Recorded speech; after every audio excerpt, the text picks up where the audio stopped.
Mondaire Jones, Malik Abdul, Jim Garrity, Maria Cardona, and Elliot Williams. Americans with different perspectives aren't talking to each other, but here they do.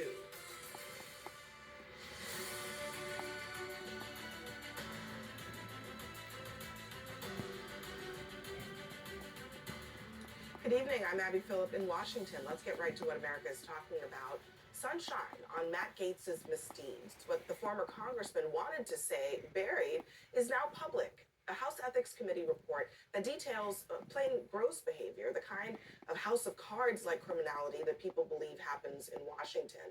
A lot of gifts, drugs, prostitutes, and perhaps statutory rape. The committee says that they have, quote, substantial evidence of all of the above. Elliot Williams joins us on our panel now. He's a CNN legal analyst and was Deputy Assistant Attorney General for Legislative Affairs under the Obama administration. I think the big blockbuster headline of this report is what it says about Matt Gaetz and Victim A. So let me read this. The committee received testimony that Victim A and Representative Gaetz had sex twice during the party, including at least once in the presence of other party attendees. Victim A recalled receiving $400 in cash from Representative Gaetz that evening, which she understood to be payment for sex. At the time, she had just completed her junior year of high school. Victim A said she did not inform Representative Gaetz that she was under 18 at the time, nor did he ask her age. This, in a way, first of all, I want you to tell us why this would be in an ethics report and why this would not have resulted in criminal charges.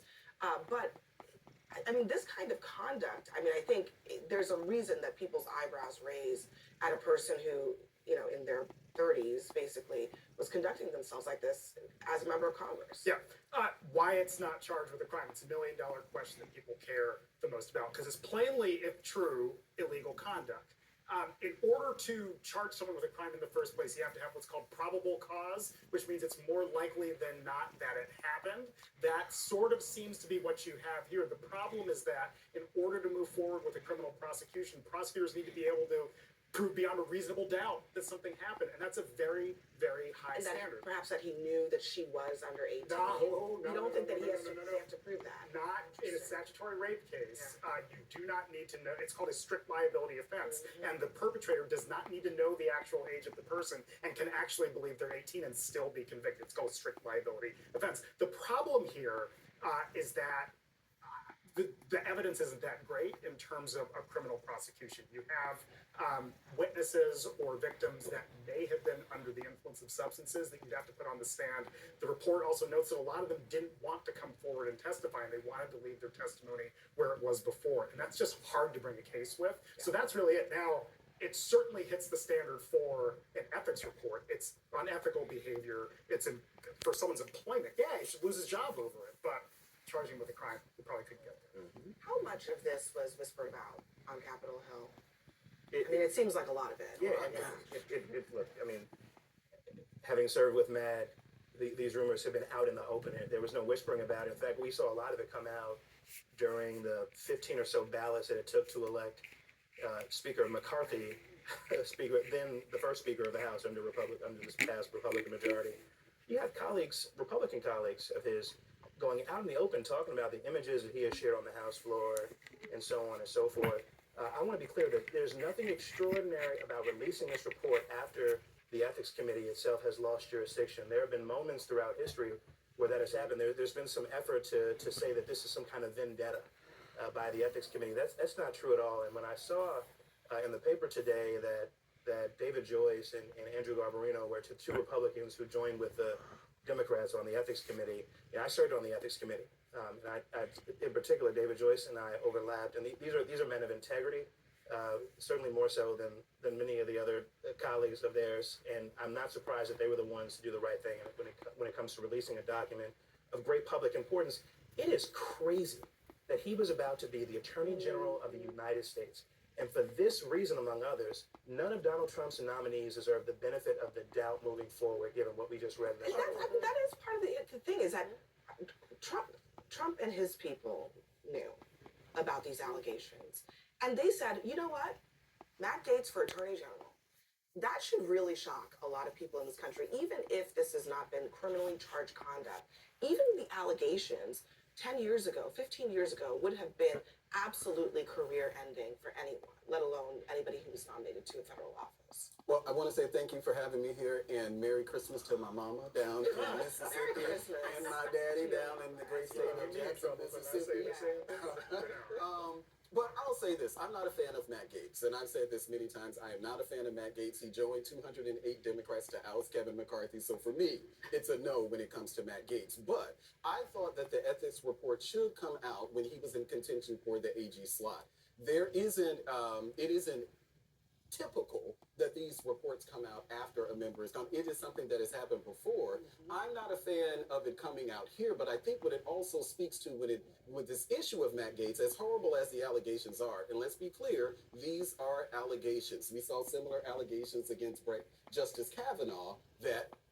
Although, to be clear, and in defense of Justice Kavanaugh, honestly, he actually was not accused of things like this. He was not accused This of is in things real like time. He was also, not like, accused. Right. No, he was not accused of anything like this, actually. Well, I'm saying as far as allegations, because there was literally a hearing, it is confirmation hearing, and it came up during this confirmation hearing. So we need to be careful on this notion that these are allegations. There is no criminality attached to it yet. It may be, but I think we need to be careful with that. I'm not a fan of the report coming out at this point. And what Matt Gaetz said, if you saw him over the weekend, he kind of alluded to, well, maybe I'll introduce, and I can't remember what this article is about him. Yeah, well, I think this is what you're going to talk about. He says maybe he'll show up at Congress in January, participate in the speaker election, basically to punish Yes.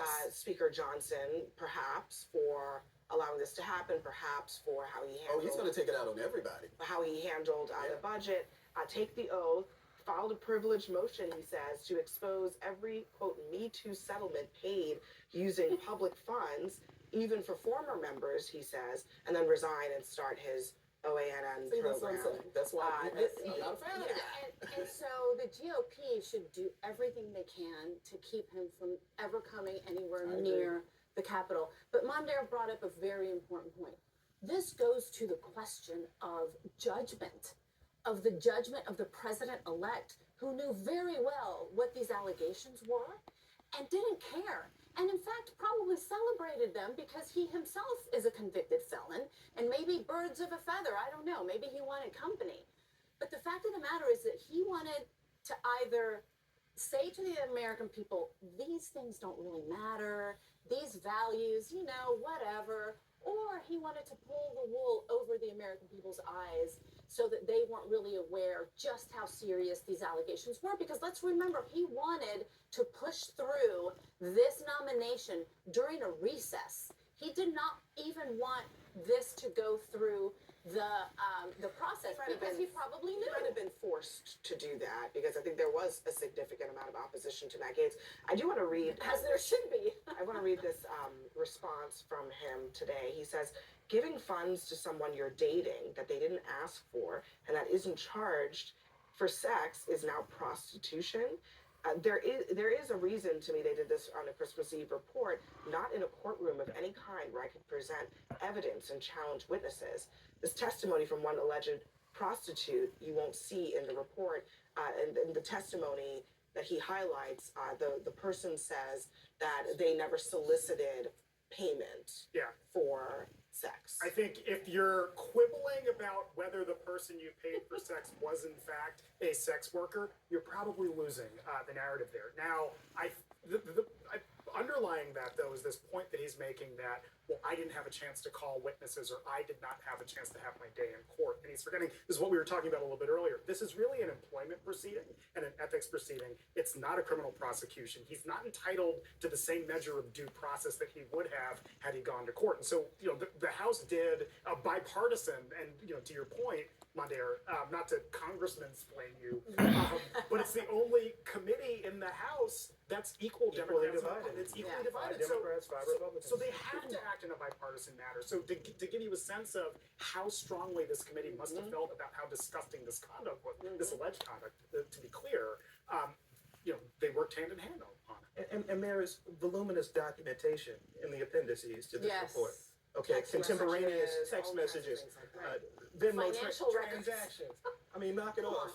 Right. But This is nothing like the allegations against Brett Kavanaugh in terms of the documentary evidence and the But witness the point after is witness about the that testified. allegation, something that isn't proven. And I think that if we're going to talk about Donald Trump, I'm not sure, and I don't know if you guys know, if Donald Trump or anyone knew the extent of these sort of allegations. We've heard murmurings of maybe there was a 17-year-old and maybe things But you here, know what? but we didn't know this right But here. this is the issue. It shouldn't matter that he didn't know the details should of matter. no. When it comes to an allegation, it I'm absolutely- sorry. allegations, No, when what it I'm comes to talking allegations, The drug use allegations, should matter. allegations, It should allegations for criminality, maybe. But when it comes to the judgment of appointing somebody for attorney general, those kinds of details should not matter. Those kinds of allegations are in the ether. You say next because we don't know what those allegations were, it and I doesn't think matter. it does Everyone is matter saying saying that someone has Everyone allegations is against him. saying It's not proven. it and we're doesn't dealing with the matter. fact that the Department No, of I'm Justice sorry. It and the shouldn't Department matter of that they're Justice proven. declined It shouldn't to matter that they're proven. investigate And if criminality. Maria and Malik, you think that matters, then Maria you and don't Malik, have just a judgment. second. Well, You know, I have judgment. Malik, I just don't give me agree one with second. you. 1 second. I mean, look, I think that Maria's point is well taken. That for most presidents, this is not a Trump thing. For most presidents, if there was an allegation of anything, even in the ballpark of what is on the paper here, it would not even be a question. It would come up in the vet. They would probably be ruled out, Exactly. and we wouldn't even be having this conversation. That didn't happen in this case because Matt Gaetz is a loyalist. One of the other allegations in here is that he actually used his official office to help one of these women. In 2018, according to this report, Representative Gaetz arranged for his chief of staff to assist a woman with whom he engaged in sexual activity in obtaining a passport, falsely indicating to the United States Department of State that she was a constituent. I mean, it's not just his private behavior now, it's also his public behavior. Yeah, and even that is a problem. And if that's something that Donald Trump knew, we should be able to criticize him for that. But saying that just because it was in an ethics report, it's a bipartisan report, and I imagine that they had much more access to information that we simply don't have. Sure, the allegations are truly bad. I said I'm not a Matt Gaetz fan, so you're never going to get me to come out and stomp for Matt Gaetz. But what I will say, and I'm consistent with this, the fact that these aren't normally released. I don't think that it should have been released in this case. Just to one point you made though, to this question of, well, maybe there was a 17-year-old. How many Republican lawyers are there at the highest levels of government and business now who don't have questions about whether they might or might not have? So there you go. I mean, I just think the body of people from whom the former president. We're really leaving out the drug use allegations. Oh yeah, no, let's not even talk about the I mean, ecstasy. we didn't even, we're at the end of the segment, we didn't even get to all of the drug use. I mean, one of the explanations Matt Gaetz has for all of this was that he was young and wild, I guess, and Right. he wasn't. Excuse. I mean, he That's wasn't no that excuse. young, that's no and I don't excuse. know that that's much of an excuse. But But still a It's Congress. It's no excuse. Even if he wasn't a congressman. even it's if he still not wasn't a an excuse. congressman, everyone stick around. Much more ahead. Coming up, how will